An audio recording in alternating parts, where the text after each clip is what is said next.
Okay, everybody, here's the message for today. It's been a little while today. It took me a little while to get through it because I got a little amped up this morning. If you look at my account, um, somebody in my industry in real estate got me a little fired up this morning, and I posted a video about some of the deceptive practices that are used in my industry and really borderline criminal with kickbacks and things like that. That agents sometimes take money from lenders and title companies and things like that that they really shouldn't be doing. But anyway, so it took me a little while to get back into the groove of things for God and to be connected and kind of see what the message was going to be today. And as I've been kind of analyzing everything and looking at all the posts and everything coming in through my reels, today the topic seems to be about something that everybody does and every human on earth does, no matter what. I don't care how much money you got. I don't care how famous you are. I don't care if you feel like you're untouchable. Everybody worries about something, except certain people. Um, you know, certain people, like I talk about, that surrender themselves over to God and just give it all to Him and give Him all their stress, give Him all their problems, give Him all their worries. You know, different people worry about different stuff. It could be something like your car breaks down. You know, you're worried about how you're going to pay for everything, or man, this really screwed my day up, and now I'm not going to be able to get to XYZ appointments or do whatever I'm supposed to do today, and just kind of throws a wrench into everything. Could be just having a bad day overall. You just had a bad day. You had a bunch of bad luck and bad things happen to you, and you can either let that put you in a bad mood and you can feel bitter about it, or you can try to see, all right, well, maybe this happened because of something else, and maybe try to learn from what happened. Could have been like an argument maybe that you had with a friend, and you're worried about, did you say the right thing, did you say the wrong thing, did your friend say the right thing, did your friend say the wrong thing, and what are they thinking about me now. um, Maybe you were late for work, or maybe you missed a deadline at work. You're worried about that. Maybe you're worried about how you're going to pay your bills this month because you don't have enough money because all this inflation going on across the country. Um, I mean, you could be worried about anything, really. How are you gonna, how are you gonna beat the cancer diagnosis that you have? Um, You know, I'm just trying to think of things in my life and people I've come into contact with recently that have had things to worry about.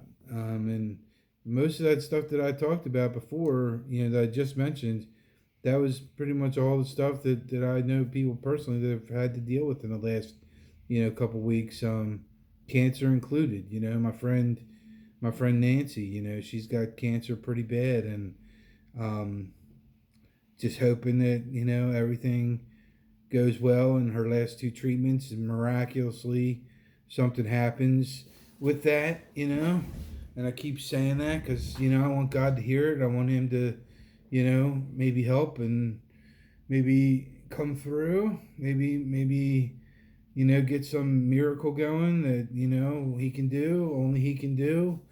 um, but what I'm getting at is, what you do instead, because worry, here's the thing that you need to understand: worry. When you worry about stuff, it's like an insult to God. It's like an insult to God because it's like telling Him that there's this problem out there that He can't solve, you know? But the thing is that God can solve any problem that anybody has, you know? No matter how bad it is. Even even the unsolvable problems, according to science, they're called miracles. He can do that stuff too. If you just trust him and you just believe in him and you give him a shot to see what he can do. I mean, why people don't literally worship him every day and pray to him every day is beyond me.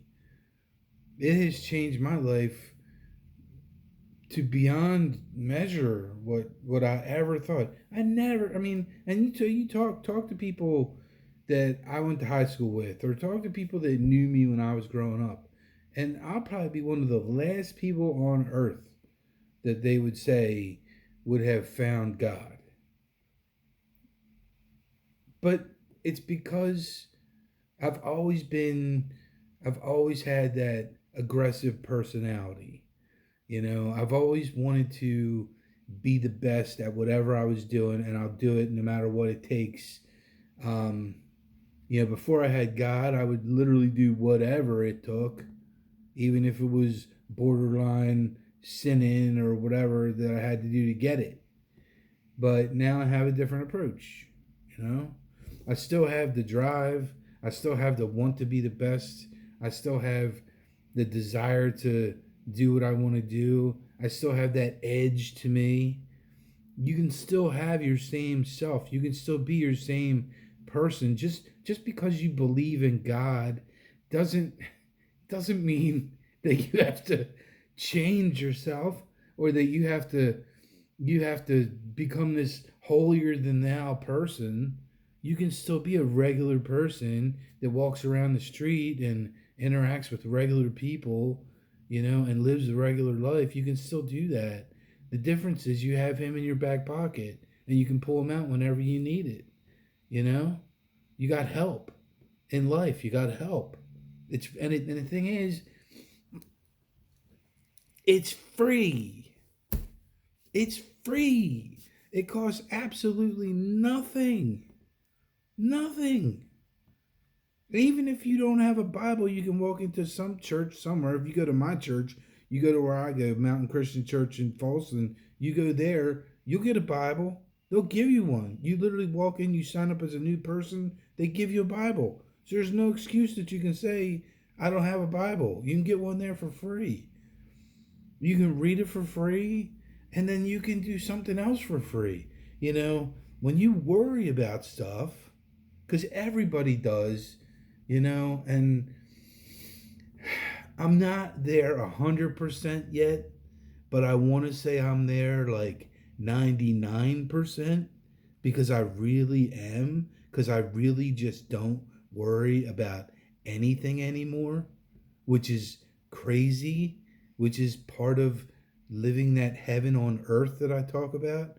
It's you get to that point where you just fully surrender yourself over to the Lord, and and I do every day. I surrender myself every day when I wake up. I surrender myself every day. I have my coffee and I say, I'm yours, Lord. Do what you want with me today, and let me speak your word. Let me talk to who I need to talk to. Put whoever you need to put in my life, put them in my life for the day. Whether it's on Facebook, or whether it's in person at my office, or whether it's somebody on the road, or whether it's somebody at the convenience store, or at the gas station, or at the bank, or wherever I gotta go. Wherever I gotta go, just you tell me, you let me be your vessel, and you use me how you want to see fit. And because I do that, and I do it every single day, and I get into a habit of doing it every single day, and I mean it when I say it, and he knows it because he trusts me, and I trust him, it's just like, it's beautiful. It's like having your best friend that's unconditional love. And I didn't have a lot of love when I was a kid. My mother is not around anymore, into that, but that was pretty tragic what happened with her. And, and my father, I haven't talked to him in over 20 years.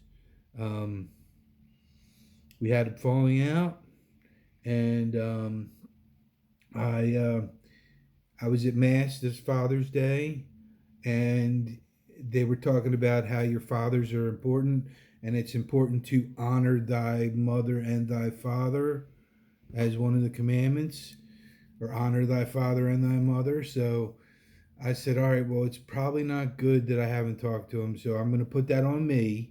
That's on my shoulders, so I need to do something to fix that. So the pastor said, even if you don't have a good relationship with them, if they're living close by, then maybe maybe you can write them a letter. Write them a letter. So that's what I did. I wrote my dad a letter, and I told him that I've been through a lot, especially these last few years, with a lot of stuff that I'm really not at liberty to discuss right now, because I promised my wife I wouldn't say anything about my story until the time was right. And it's not right yet. So, but anyway, I told him I've been through a lot, and that I've been saved by Jesus, and I believed in God. And I told him I was in church, and I told him what happened, that it was Father's Day, and they said you need to contact your father. So basically, this is why I'm sending you this letter. Here's my contact information. I put a business card in there, and he knows I'm on Facebook. I mean, you type in my last name, there's not many of us on Facebook, so it's not too hard to find us. So it's like just put in my name or whatever, find me, and it's been 4 months or so, 3-4 months, however long it's been, and still haven't heard from him. I told my brother, I said, I just want you to know I sent Dad a letter, and he said, well, I talked to him, and I know he got it, and it's been a long time and all this stuff. And look, my job's done. I have honored my commitment. I have said, honor thy father. I sent him a letter. I gave him my information. If he wants to reach out and have a conversation, fine. If he doesn't want to talk to me, fine. I'm moving on. I got God. He's my father. He's my father. And he can be your father too. If you come from a situation in your life where you have parents who are just people that you wouldn't have picked to be your parents, and that you have a bad relationship with them, you can always have God. And then you don't need anything else. He will give you the love that you need, the love that maybe you never had. It's the purest love you're going to get from anybody if you let him give it to you. And so when you worry, all you have to do is just pray about the problems that you had. You pray, and you pray about everything. You pray about all your problems. You tell him what you need. Tell him what you need. Tell him what you have to have. Tell him what you have to have fixed. Tell him what you need right now, and he listens to you. And thank him for what he's done for you already. Thank him for everything that he's done for you personally, because he's done a lot. There's a lot of other things other than your little worry things that you're worried about, that in the end of the day, we're all going to die one day. So really the only thing anybody should be worried about is, am I going to go to heaven or am I going to go to hell? Everything else in between is just all bullcrap. That's the reality. That's what you should be worried about.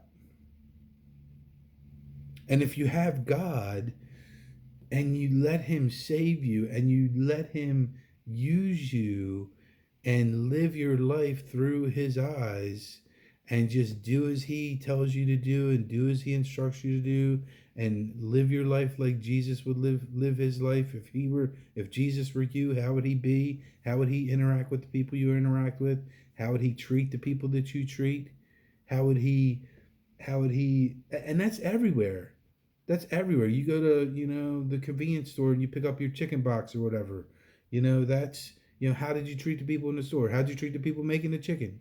How did you treat the cashier? Like, how did you treat the guy sweeping the parking lot? It's be nice to everybody. Be nice to everybody. That's what they're talking about. And that's how Jesus would be. He'd be nice to everybody.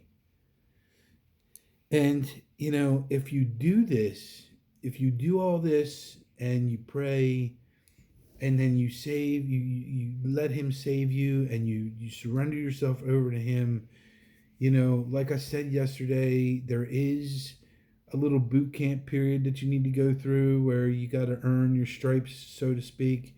And the stripes that you earn are the trust stripes. God needs to know that he can trust you because we have free will. We can do whatever we want to do. And anybody can say, sure, I love you, God. Sure, I'll do as you say, God. Anybody can say that. But he wants to see if you can do it. And if you can live it. And if you can earn it. And if you do, that is where he will bless you. And he will bless you with total peace. And then you won't have worries anymore. You will not worry. When you have the car that breaks down, you will say this. Well, I guess God has other plans for me today. And you will take the steps you need to do to get your car where it needs to go. And you will trust that it's all working out for a reason. And you're going to meet somebody, a tow truck guy, somebody at the auto mechanic's place or something that's going to, connect you some other way to something you're doing or however that's all supposed to be intertwined. You won't have a bad day at work or at wherever because you'll be in a positive mindset because you'll be serving God. So you won't have the stress. You won't have the worry. You won't be upset. When people get mad at you, you will not be upset. You will pray for them. You won't have the argument with the friend because you won't have an argument. You may have a discussion and you may not both come to a same agreement, but that's okay. A discussion is a discussion. But, sometimes it's okay to shake hands and say, we just aren't going to agree on this. And that's fine. You're never going to agree on everything with everybody, So that's how you deal with worry. In the short term, you pray for it. Hope that God helps you get over it. Because remember, what God wants is he wants you to come back home to him. He wants you to come to him to be saved. And he wants you to come and surrender yourself so that you can live the life that he created every single human being on this planet to live, which is to live like Jesus. Everybody. Why do you think he sent Jesus here? Let's just think about this. It wasn't necessarily just for saving us of our sins. Let's just think about this. And I there's no way I can be the only one that ever thought about this. What if God sent Jesus here to show us the example of who he wants human beings to be and act like and live like and be like? What if that's the real reason why God sent Jesus here? And then people killed him. And they nailed him to the cross. And all God was trying to do is say, this is my son. I'm sending him here so you all can learn from him. He can teach you and he can show you the way in real life. He can show you the way. And what did you do? You said, nah, that's okay. I don't want to listen to you. You don't know what you're talking about. I'm going to let the devil manipulate me. And I'm going to live in sin. Because I don't care what you have to say. That's what happened, folks. That's what happened. And then the miracle happened where God rose him from the dead. And that is what we look at as the forgiveness of sins for all of us that act. But think about it like that, because this is what God wants us to do. He wants us to live our lives like Jesus, and not just a couple of us, not just the ones that want to go to church on Sundays. He wants everybody to live like this, which is why I said we need to have the Bibles back in the schools. Why? We need to teach kids, young kids, that this is what we're supposed to do. We're supposed to live our lives like Jesus. This is what we're supposed to do. You got to start them young. That's the only way we're going to change the generational thinking that we have, and we're going to break the generational curses, and we're going to be able to change the world. Start here. Let's start in the United States first, but everybody, and you still don't have to go to church. It'd be nice if you did go to church. And the thing is, the reality is, when you start following Jesus, you're going to want to go to church. You're going to look forward to going to church. And it doesn't have to be Catholic, it doesn't have to be Christian. It can be non-denominational, whatever. Just, something. So you get a message from the Bible about Jesus, and you get somebody up there who's talking to you about good stuff, positive stuff, reinforcement. And you can learn how you're supposed to live your life. I got my book over there. I keep showing it on every on every podcast that I do. The way, practicing the way. That's really what it comes down to is if everybody were to just say, you know what, just I'm going to stop being an asshole. I'm going to stop being ignorant. I'm going to stop being racist. I'm going to stop being just a butthead. And I'm just going to decide that from today forward, I'm going to be a nice person to everybody. I'm not going to screw people over. I'm going to, I still need to work and I still need to do what I need to do to make money, but I'm going to charge people a fair fee. I mean, what if this happened? What if people at pharmaceutical companies said, we're actually going to charge a fair fee for drugs instead of screwing people and paying off all the politicians who do nothing but screw people? Let's be honest. That's where change needs to happen. And we need people who believe in God, and we need people who can surrender themselves over to the Lord. That's where we need the right people who can actually change some things and force some things on some industries that got away with murder for years because of their political contributions and donations. But that's a whole nother podcast.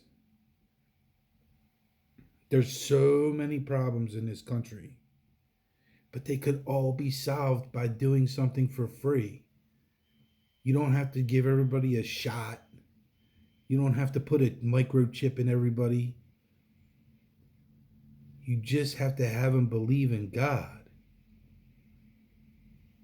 Believe in God, believe in Jesus, believe in the Holy Spirit, and just pray and just be saved and just surrender yourself. That's all you need to do. And it's free, and you can do it in your own home, on your own time, whatever night of the week you want to do it. Just turn off the TV, turn the lights down, get on your knees, and talk to Jesus. Or be like me. Have your cup of coffee on your deck in the morning and talk to Jesus while you listen to the birds sing. And the butterflies and all that. I enjoy that. And he usually gives me a little show out on my back deck too, so I get to see some stuff. All kinds of animals. So, another video feels like the same message to me, but we kind of go a different route to get there. But the big deal here is don't worry anymore. Because if you got God, you don't have to worry. You can just be happy. Get it? Don't worry. Be happy. Know that song? I'm not that old, but I remember that song. Don't worry. Be happy now. Do, do, do, do. Right? I mean, come on. That's a great song. But that's what we're talking about. You don't have to worry. If you believe in God and you surrender yourself over to Him, you can just be happy and live in peace and live in bliss, which we defined yesterday. Live in just complete and utter bliss and peace without a worry in the world. And knowing that any person out there who is, thinking of maybe hurting you or coming after you, you got nothing to worry about because God's got your back. He will fix the problem. He will take care of the problem. It will not be a problem.